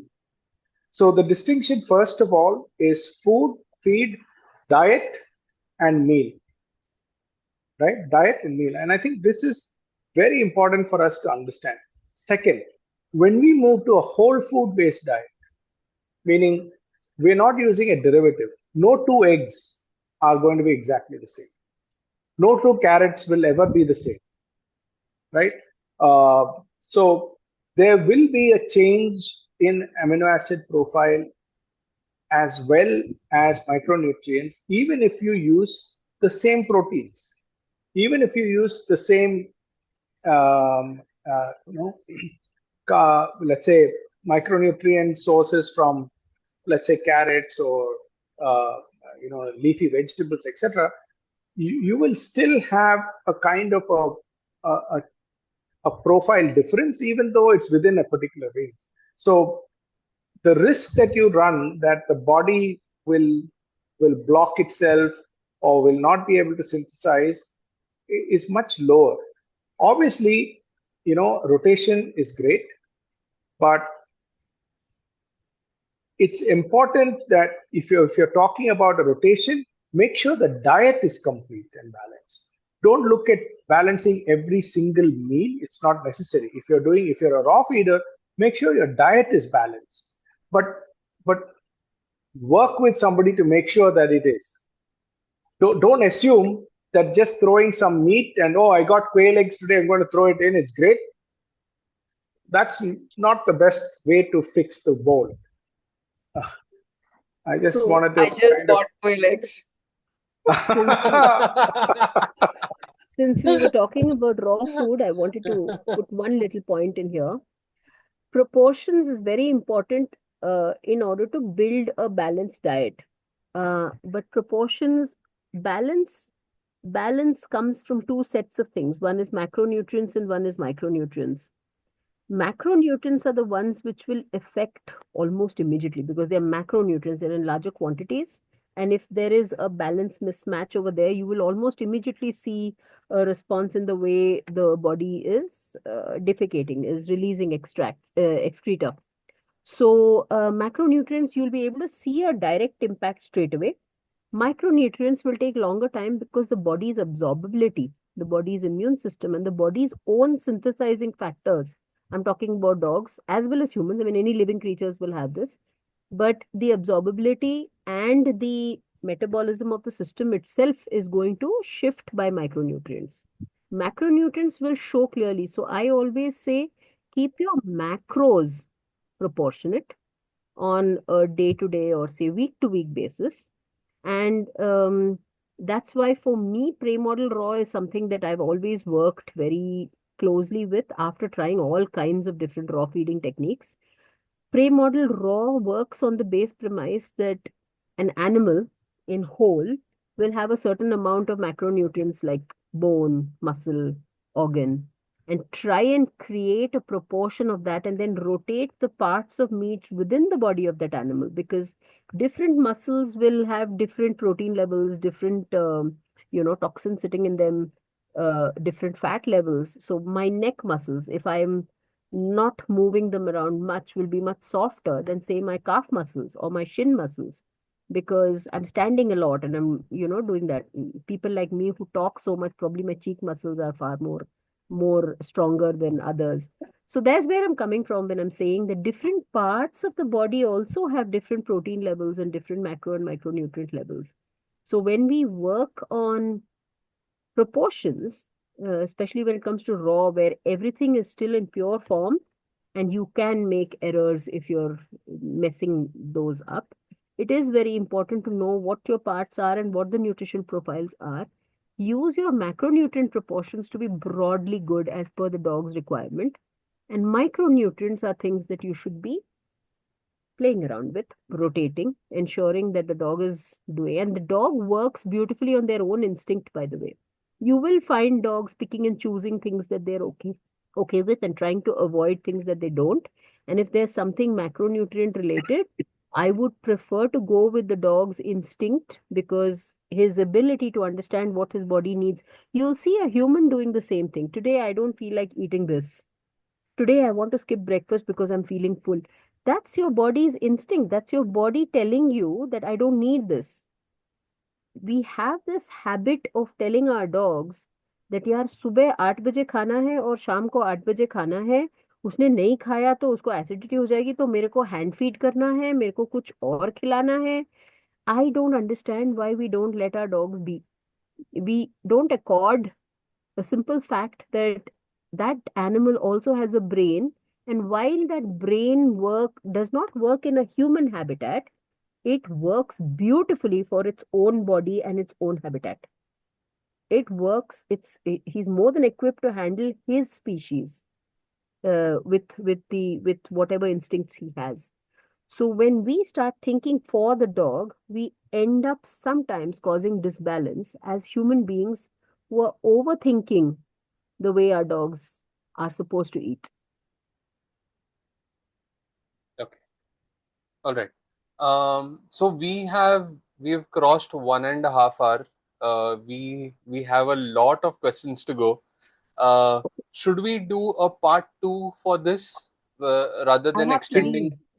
Yeah. No, I agree. Let's Right do now we another can one. take a few questions from the public if anyone has any questions. In the meantime, I'll ask a few questions which were already asked to us. One question by Hari was from which age raw feeding can we start? If we feed raw monthly once, deworming is right, or right one, or 2 months once. So basically, he's asking at what age can we start raw feeding? And on raw feeding, how many times do you need to deworm your dogs? Is it once a month or once in 2 months? Yes, Devisri. Raw feeding is just my absolute pet baby, so I want to speak about this. You can start. So if this animal were in a natural habitat, were you going to be able to give them cooked food? Would you be able to give them anything? What would they eat? They would eat raw eventually. So as long as they're on mother's milk, which is about 6 to 8 weeks odd, after which the mother starts weaning off and she starts moving away because the teeth start forming, the milk teeth start forming. And so when the puppy starts suckling, it starts hurting. And so lactation comes down, mother starts moving away. And then she starts bringing in she'll take food in and she'll regurgitate for her puppies. And then the puppies will try out those kind of things. So 6 to 8 weeks is when you start with simple meats. and you allow the dog to mess around with softer bones so that they understand, build jaw strength, build muscle strength, understand what it feels like, and you start from there always. And there is, I know that there are different schools of thoughts around this, but I've tried this out. And it's okay to go, as long as you're sourcing right and getting good fresh food, freezing it properly, ensuring that you're giving that, you should be in a position to go cold turkey raw with a puppy because they're really good with, in fact, that is when their gut is at their most absorptive. Before that, while they're breastfeeding, they're not. While their mothers, so that you cannot do large quantities, but you can do multiple meals in really tiny quantities. And that's how puppies eat. So there's a transition process of putting puppies into a full-on raw diet, but you can go cold turkey with raw food. Deworming, worms mostly stay in the dog's gut. There could be the one odd, if you're doing the wrong kind of meats like pork from the wrong source, etc., you might have some carnivorous worms like tapeworms and all coming in. But that's very rare if you're sourcing right. And mostly the worms that sit in the gut of a puppy or a dog are those that feed on carbs. So if your gut alkaline, if your gut is more alkaline and less acidic, most of the worms will thrive. If your gut is the right pH and your gut biome is right, there is no worm that will survive in there. And that's why the species appropriate diet is so important. Even for me, what is species appropriate to me? If I'm eating something incorrect, I will have worms because they will start working on the undigested matter that is struggling to get processed by my body. And so if you're feeding species appropriate, deworming is only on a need basis, if at all. I've never had to deworm my dogs for close to, my dog is 18 years old, by the way. Alexander's 18 years old. If he lasts till May, he will be 19. And he has been on raw for 11 years of his life because before that he was in a laboratory. So he has not had to deworm ever since he was on raw. I've never seen worms. I would test stools every once a year to see if I'm seeing any worms, but there are no worms. And if there are no worms, why would I do a dewormer? The dewormer is like a Harpic, by the way. When you flush your commodes, you'd use Harpic, and Harpic would clean everything that's there inside. So your entire gut flora will get impacted if you're trying to do a dewormer. You're cleaning everything out and trying to start afresh. So when you have legacy good gut flora, you would prefer not to do a dewormer unless you have worms. What are some of the So as a raw natural feeder, this is my take. yeah. What are some of the natural dewormers that can be added to the food, Devisri? So, so you do have diatomaceous earth. You do have there are lots of them actually, but I don't want to talk about them literally because I would want to talk about a dewormer only if there is a need for deworming. Okay. I would like to work on immune system. So I would do tiny pods of garlic. I would ensure that I have the right kind of food in place, the right kind of antioxidants in place. So my dog's immune system is so strong that they don't need dewormers at all. I've never had to use dewormers. I don't want to talk about because I worry about what I say. When I say something, I suddenly find that people make a note of it. And suddenly I'll see 3 people saying, hey, you said that day that this is good. I've started adding it to my diet. And I'm like, no. Yeah. It should be on a case-to-case basis. And I do believe that only if a dog has worms should they be given dewormers. Otherwise, it's not something that they need. A dog will use diatomaceous earth. You'll see them eating mud, by the way. It's one of the indicators that worms could be existent. That mud eating, the dog is not eating mud every day. The dog will eat mud only when it requires, when it begins to feel the need that something is happening out there. So use the same premise to get into these kind of things is my advice. Okay. Yeah. Prithwish, did you want to add something? Yeah. So I just wanted to say this question about deworming comes very often. I mean, there is a concept of deworming pets or dogs every 3 months, even if they are being fed kibble or fresh food. Now, it is important to understand that parasites are a natural inhabitant of the intestinal tract. I mean, there is no living being who do not have any parasite in the intestinal tract. If we keep on eliminating each and every parasite that is there, there are studies. I mean, there is a proven concept that parasite-free intestine can lead to IBD and IBS, because whenever the parasite exposure is low, there is inflammation, and as Devisri said, the immunity part, the antioxidant part, the inflammation part, those are heightened. So, in fact, in humans, if you see, there is a concept called Helminth therapy.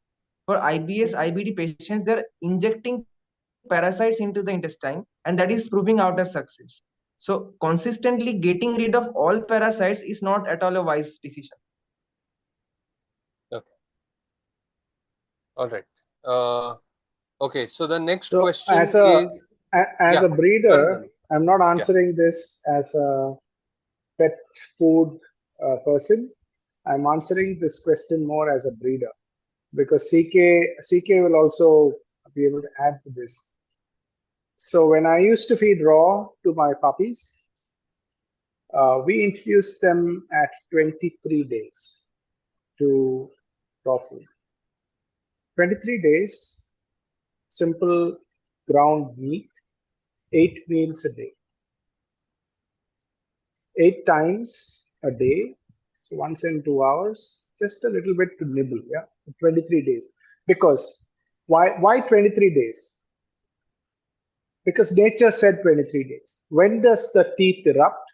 23 days. If the mother is absolutely healthy and the mother has sufficient milk, puppies will have teeth eruptions at 23 days. So at 23 days, I discovered is the best time to introduce ground meat to puppies. Little amounts, just as what they would eat, and then in 8 meals. Yeah? And then by the time they go to about 40 days, we kind of bring that down to something like 6 meals. So and I did an experiment about 15 years ago. Same litter, 3 different bands of kibble and raw food. 8 puppies. So 2 puppies on the same litter were on 3 different bands of kibble and on raw food. And what I found was the first 60 days, raw food had moderate weight gain. But by the time they were 12 weeks, they were much heavier, much stronger, and throughout they were far more agile. Throughout they were far better in cognitive abilities. And by the time they were 12 weeks, they had much more muscle and bone. They looked leaner, but they were heavier than any kibble-fed pup. Now that is something that was my tipping point to shift to raw feed for my own dogs back in the day. Yeah? So I believe in 23 days and doing this, and it works well. Second, I have found it's not really raw food that triggers so much a worm infestation. It's more hormonal cycles. So every time a female actually sets to estrus 2-3 times, then you will have a higher load. So there is a link to estrus and the extent of these spores that actually move out and infest the intestinal tract. So for females, I would tend to look for when they need it by looking at the stools. If there are 1 or 2 coming in the stools, then you go or check the stools and then get it done. In my experience, I've seen females having more of these instances than males. So I just wanted to put it out there as to why. I mean, CK, if you have anything to add on to this, and this is purely as a breeder talking, because I have dogs. It's not really, I'm not talking as a pet nutritionist or a food specialist, etc. No, I agree with Dhanu because I'm a raw feeder for the last 15 years and I'm in breeding Great Danes for the last 17 years. So for the last 15 years, almost I took about 20 litters, I would say, in this last 15 years. And all the litters were raised, weaned on 23rd day or 21st to 23rd day. We start weaning the babies using raw, simply grounded meat, either a chicken white or turkey, and from there we start the raw feeding, and yes, it worked absolutely beautiful to the dogs, and I'm very proud that I'm one of the Great Dane breeder who has got the longevity of Great Danes. Actually, Great Danes don't live long, right? But my dogs average 12 years. All my dogs for the last 15 years average 12 years of life. Wow. Wow. Yeah. So for people who don't know, Great Danes are giant breeds whose uh, most of the veterinarians would say their lifespan is about 7 years. Okay. I had a Great Dane and she was developing cataract at around 6-7 years. And when we took her to the vet is like, oh, she's already 7 years. Why do you want to put her through a surgery and stuff like that? And then she lived till 14. Okay, so it is very difficult for giant breeds to live that long, and for if CK's managed it consistently for 12 years on an average, that is excellent. Thank you. Yeah, Payal, do you want to say something? No, Sagar, there are lots you of questions. unmuted to do this. Sagar, there are so many questions. I don't think we can cover it. I think Yeah, we yeah, have I to know, I reply know. So everything in what Sagar, I mail or do we have to will do leave. is I let have to us go. wrap up for today. Yeah.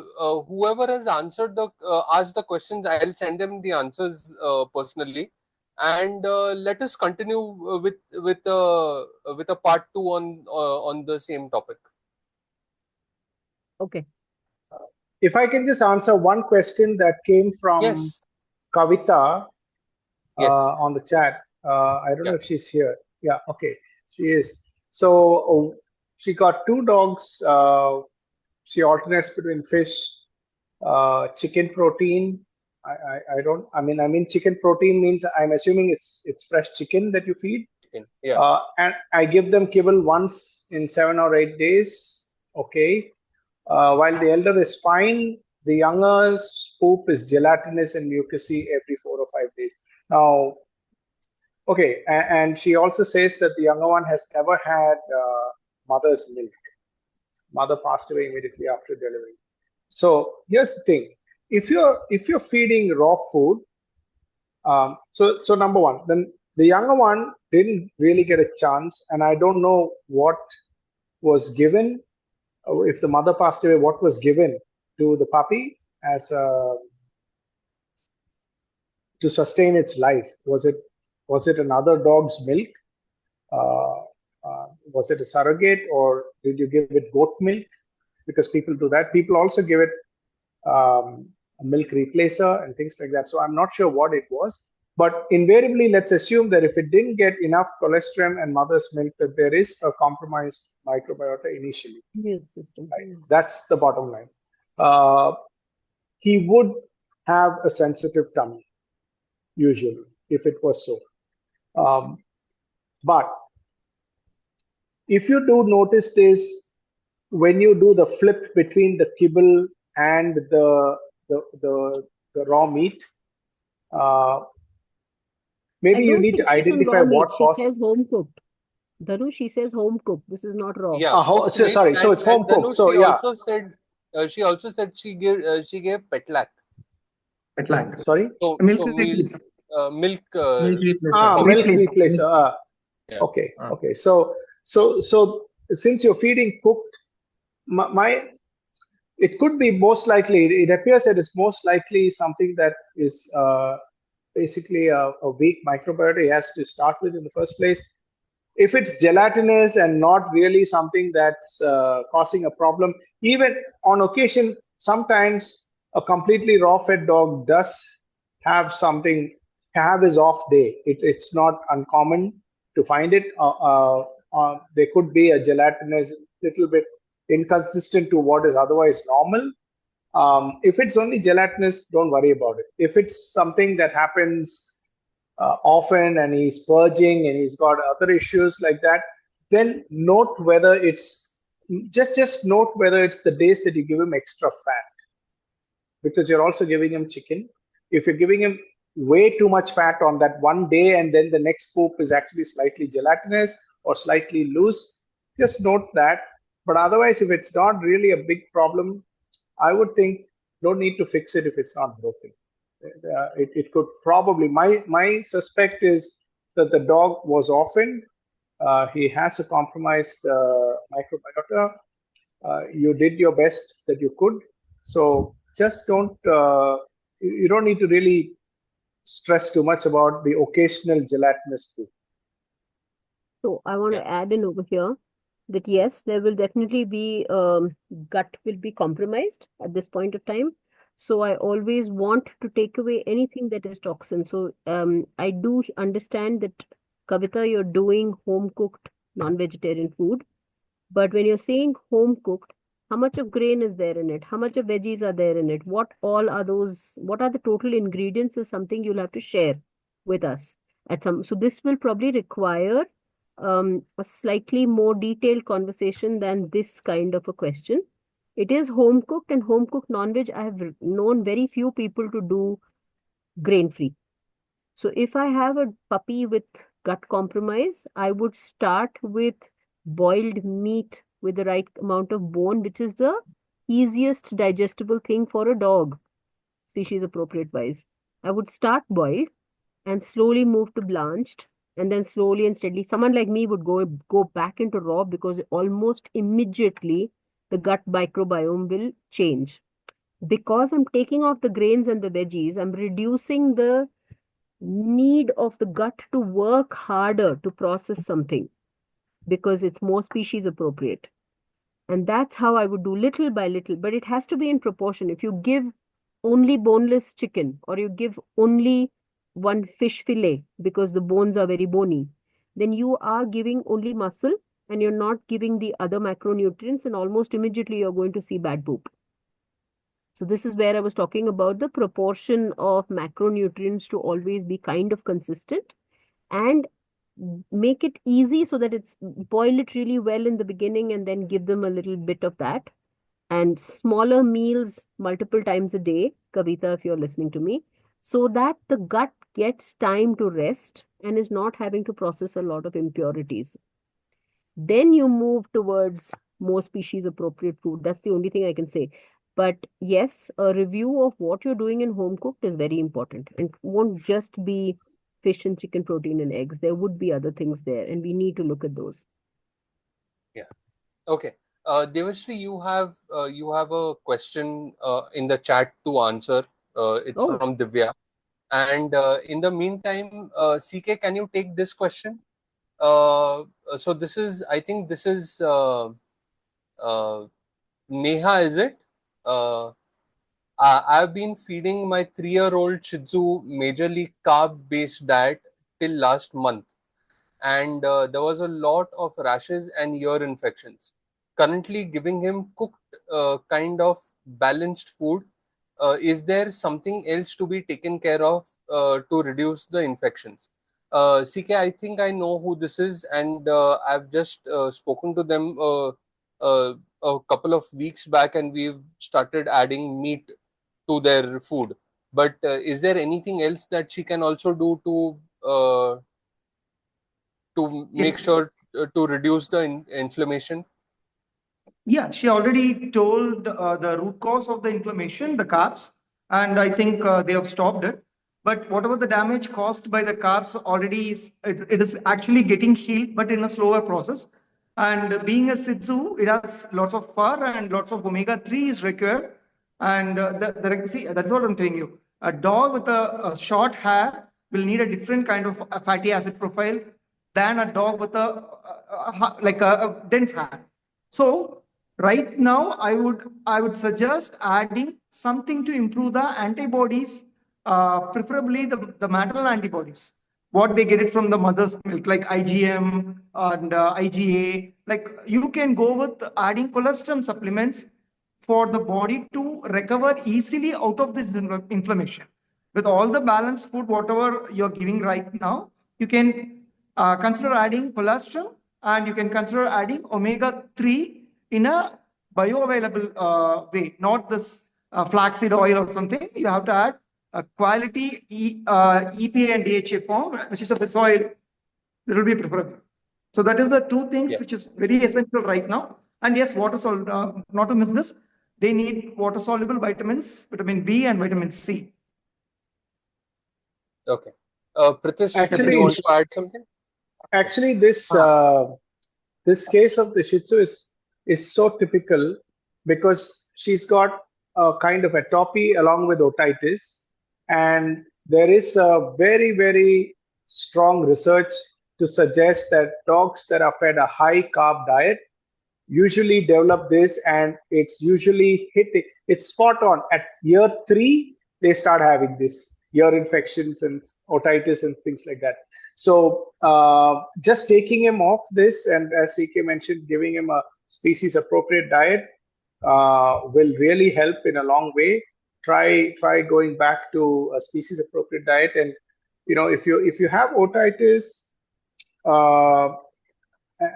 and being a Shih Tzu, you got to be a bit careful about the fungal side of things as well, not just the bacterial side, because of the kind of hair. And obviously, CK has given the broad parameters on how it's to be done, but also watch out for the fungal infections. I mean, I just wanted to put it out there. Yeah. Prithwish, did you want to add something?